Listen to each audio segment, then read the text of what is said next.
Obrigado por assistir.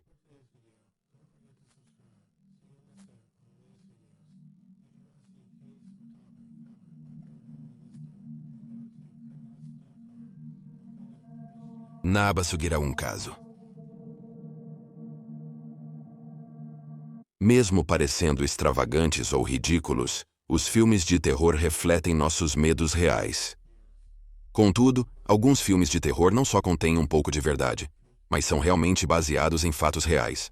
E saber disso vai torná-los muito mais assustadores na próxima vez que você os assistir.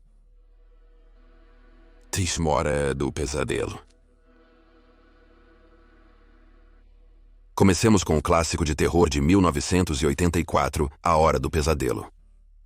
O filme trata de adolescentes atacados por Freddy Krueger, um assassino de crianças desfigurado e morto. A única pegadinha é que eles estão sendo perseguidos e mortos em seus sonhos. Ou melhor, pesadelos.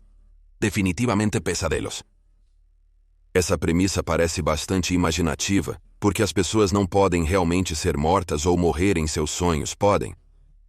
Acontece que o filme que lançou toda a franquia é baseado em uma série real de eventos. A inspiração para o filme veio ao diretor, Wes Craven, quando ele leu um artigo sobre uma família de refugiados que escapou do Camboja e se mudou para os Estados Unidos. O dublê começou a ter pesadelos que o assustaram tanto que ele tentou evitar cair no sono. Quando ele finalmente adormeceu, parecia estar tão assustado em seu sonho que gritou enquanto dormia. Seus pais foram verificar e descobriram que ele estava morto. E embora isso possa parecer um evento isolado que não poderia ocorrer novamente, na verdade há um nome para a doença: Síndrome da Morte Noturna Inesperada Súbita, também conhecida como SUDS. Acontece que houve um período em que essa doença recebeu muita publicidade. Na época, a maioria das pessoas que sofriam e morriam de SUDS eram refugiados do Sudeste Asiático, principalmente do Laos, que se mudaram para os Estados Unidos na década de 1970. Isso foi após a Guerra do Vietnã, em que membros da minoria Hmong no Laos lutaram com os Estados Unidos contra os vietnamitas do norte. Após o fim da guerra, o comunismo tomou conta do Laos, e muitos membros do povo Hmong foram perseguidos e fugiram do país. Essas pessoas claramente sofreram traumas devido à guerra, e depois foram forçadas a deixar sua terra natal. Isso, sem dúvida, causaria problemas psicológicos. Como resultado, muitos desses refugiados, principalmente jovens homens, sofreram de SUDS. Quando os médicos tentaram descobrir o que estava acontecendo, eles não encontraram nenhum sintoma físico que levasse à causa da morte. Um caso particular de 1981 foi descrito em um artigo do Los Angeles Times em que um homem Hmong de 47 anos morreu em seu sono com sua esposa bem ao seu lado. Neste momento era a 13ª morte. Ele era um Hmong, que morreu de SUDS em 1978. Com o tempo, foram apresentadas algumas teorias sobre o que estava acontecendo. Uma teoria era de que isso se devia ao gás nervoso ao qual essas pessoas foram expostas durante a guerra. No entanto, um médico disse que isso faria sentido dado que parecia afetar apenas os homens. Mulheres não passavam por isso. Ademais, todos estavam morrendo à noite. Se fosse devido ao gás nervoso, provavelmente afetaria eles durante o dia.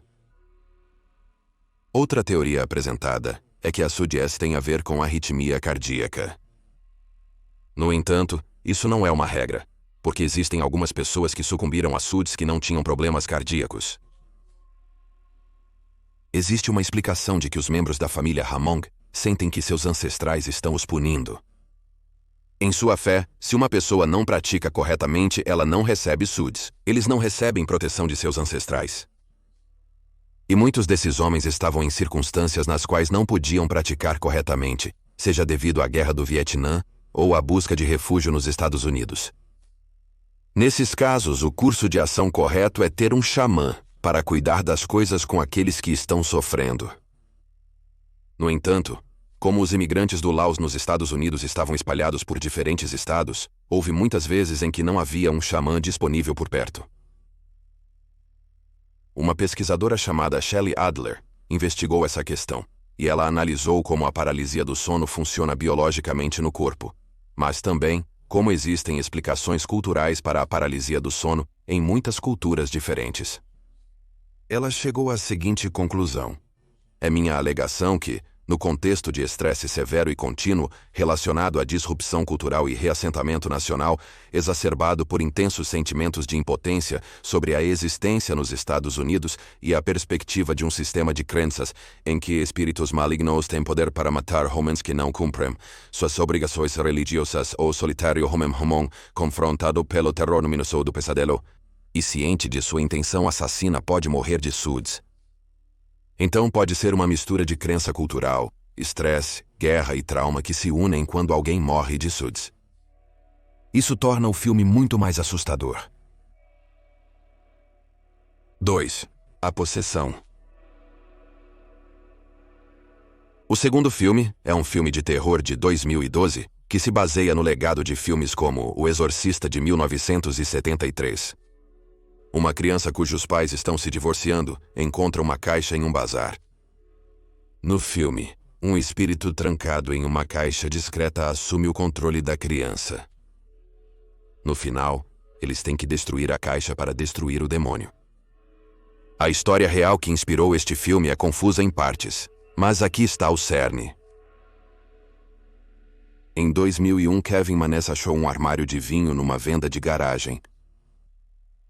Na venda de garagem, a ex-proprietária Havla, sobrevivente polonesa do Holocausto, disse a Maness que a caixa era um D-Book. Havla contou a Maness que comprou a caixa na Espanha após escapar dos nazistas. Havla alertou Maness para não abrir a caixa, pois ela contém um espírito demoníaco de acordo com a mitologia judaica. O espírito é chamado de D-Book. Claro, Maness não atendeu ao aviso e decidiu abrir a caixa. Dentro, ele encontrou 2 moedas dos anos 1920 e 2 mechas de cabelo, uma loira e uma castanha, e uma estátua com a palavra hebraica Shalom gravada nela, entre algumas outras coisas. Ele tentou devolver a caixa para Havla, mas ela não aceitou. Em vez disso, Maness decidiu levá-la para sua loja, que foi onde os problemas começaram. Alguém misteriosamente vandalizou sua loja. Maness nunca soube quem arruinou a loja. O funcionário que estava com ele quando encontrou a loja nesse estado pediu demissão pouco tempo depois. Maness também afirmou ter sonhos vívidos e violentos, nos quais uma bruxa demoníaca o atacava. Os efeitos de ser espancado em seus sonhos eram sentidos na vida real, enquanto ele acordava com hematomas. Ele acabou dando a caixa para sua mãe, o que não foi uma boa ideia, dado o que ele havia experimentado. E sua mãe teve um derrame no mesmo dia em que recebeu a caixa. Maness acabou colocando a caixa no eBay em 2003 e incluiu a história de como ele veio a possuí-la na descrição do item.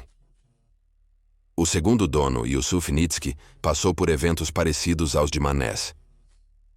Um evento foi o cheiro de urina de gato no ar, que também é algo que Maness diz que experimentou. A caixa acabou com Jason Haxton. Haxton afirma que, após receber a caixa, começou a lidar com problemas de saúde. Isso englobava o surgimento de urticária e tosse com sangue. Haxton decidiu selar a caixa e receber ajuda de rabinos para lidar com essas repercussões negativas. Haxton dou a caixa para Zach Bagans, apresentador de Ghost Adventures. Bagans colocou a caixa Dybbuk no seu museu de Las Vegas, Nevada. Ele pretendia abrir a caixa na minissérie que apresentava, Possessões Mortais. Mas ele ficou preocupado quando houve problemas durante a produção que ele atribuiu à caixa. Isso é semelhante ao que Jeffrey Dean Morgan disse em uma entrevista sobre a filmagem da Possessão. Ele disse que houve problemas no set, nomeadamente lâmpadas explodiram. Bagans, no entanto, removeu a caixa de vidro em que a caixa estava. Ele disse que uma névoa saiu dela. Ele disse que sentiu um efeito dela que não conseguia descrever bem, mas não era negativo. Ele descreveu sentir, o poder disso. Para mim parecia bom. Embora ele tenha insinuado que planejava abrir completamente a caixa em seu show e não apenas tirá-la do vidro, ele não fez isso. Isso gerou frustração nas pessoas nas redes sociais, que estão frequentemente frustradas lá. Contudo, se é cético, estás correto em sê-lo. Em 2021, Manes confessou ter inventado a história da caixa. A verdadeira história, mas quem sabe com Manes onde ele confessou ter mentido uma vez sobre esta caixa, é a seguinte. Quando ele listou no eBay em 2003, ele inventou uma história para acompanhar a caixa. Ele disse em uma entrevista: "Eu sou um escritor criativo", e ele pretendia criar uma história que se tornasse uma história de terror interativa em tempo real. Parece que a única parte da história original dele encontrar a caixa que é verdadeira foi que ele a comprou em um bazar, mas não de um sobrevivente do Holocausto. Ele comprou de um advogado.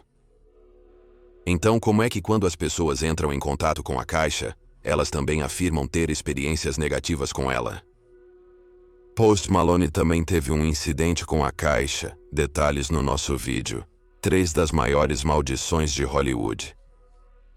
Pode até ser devido à expectativa de que a caixa estava amaldiçoada, e então eles acreditavam que o negativo que lhes aconteceu em suas vidas, enquanto a caixa estava em sua posse, era a causa disso. Mas quem sabe talvez esteja amaldiçoada de alguma forma. As profecias do Homem-Mariposa. Por fim, nosso principal filme de terror baseado em eventos reais é As Profecias do Homem-Mariposa, de 2002. Neste filme, um homem se torna obcecado pela lenda do Homem-Mariposa e descobre mais sobre ela. Ele buscou a criatura na esperança de alguma forma, se reconectar com sua esposa falecida 2 anos atrás. Embora este filme seja ambientado no presente, 2002, os eventos da vida real em que o filme se baseia ocorreram em 1966, em Point Pleasant, West Virginia. Os eventos reais são os seguintes. Numa noite, 2 casais afirmaram ver 2 grandes olhos vermelhos os observando. Quando tentaram escapar, eles disseram que a criatura os perseguiu. Esta foi a primeira história, e certamente não seria a última aparição do que ficou conhecido como o Homem-Mariposa. O Homem-Mariposa, com cerca de 6 ou 7 pés de altura, tem olhos vermelhos e aparência similar a uma mariposa, incluindo asas. Histórias de perseguição pelo Homem-Mariposa proliferaram em Point Pleasant. As pessoas também experimentaram sangramento dos olhos após seus encontros, e outras relataram nunca mais conseguir dormir tão bem. Além das aparições, alguns relataram avistamentos de OVNIs e animais de estimação mutilados. A lenda do Mothman chegou ao auge quando, em 1967, a Ponte Silver em Point Pleasant desabou. Descobriu-se que muitas pessoas que estavam na ponte quando ela desabou eram parentes de pessoas que afirmavam ter entrado em contato com o Mothman. Muitas pessoas pensaram que o Mothman causou o desabamento da ponte. Um especialista em paranormalidade chamado John Keel foi a Point Pleasant para investigar essa situação, principalmente devido aos avistamentos de OVNIs, pois ele estava escrevendo um livro sobre eles. No entanto, Keel se envolveu mais na lenda do Mothman. Ele disse, assim como seu homólogo no filme, que recebia telefonemas que seriam difíceis de entender. Ele afirmou que havia muitas vozes diferentes do outro lado do telefone. Ele acreditava que recebia avisos. Por exemplo, ele disse que recebeu uma ligação antes da ponte desabar. Ele nomeou suas experiências de Profecias do Homem-Mariposa, título do livro que publicou em 1975. Keel afirma que algumas dessas outras profecias incluíam aviso prévio sobre os assassinatos de Martin Luther King Jr. e Robert Kennedy, e as mortes de Jimi Hendrix e Janis Joplin. Embora o Homem-Mariposa e suas profecias possam explicar o que ocorreu em Point Pleasant durante esse período, existem algumas outras explicações para o que estava acontecendo com o que as pessoas realmente viram. Uma explicação é que eles viram um grão de areia, uma grande coruja ou um pássaro. Basicamente, qualquer animal voador. Há também a teoria de que a comunidade foi lançada em histeria coletiva e a paranoia e o medo seguiram. Alguém viu algo, talvez um pássaro, e a lenda cresceu e as pessoas a perpetuaram e a construíram a partir do medo e do pânico. Então talvez não era o Homem-Mariposa. Independente do que fosse, a comunidade estava certa de que algo ocorria e acreditava fervorosamente nisso. Logo, quando ver um filme de terror e pensar que isso não poderia ocorrer, recorde desta lista. Porque talvez tenha acontecido. Muito obrigado por assistir a este vídeo. Esperamos que você tenha achado interessante. Se gostou, inscreva-se. Teremos um novo vídeo sobre o paranormal toda semana. Se acabou de encontrar este canal, visite também o nosso outro, Criminally Listed. Apresentamos mais de 325 vídeos sobre crimes estranhos e verdadeiros. Está disponível em youtube.com/Criminally Listed. Temos um podcast sobre casos resolvidos, antes não resolvidos, chamado Criminally Listed Presents into the Killing. Está disponível no Stitcher, Spotify, Amazon Music e onde houver bons podcasts. Mas é tudo por hoje. Obrigado novamente por assistir.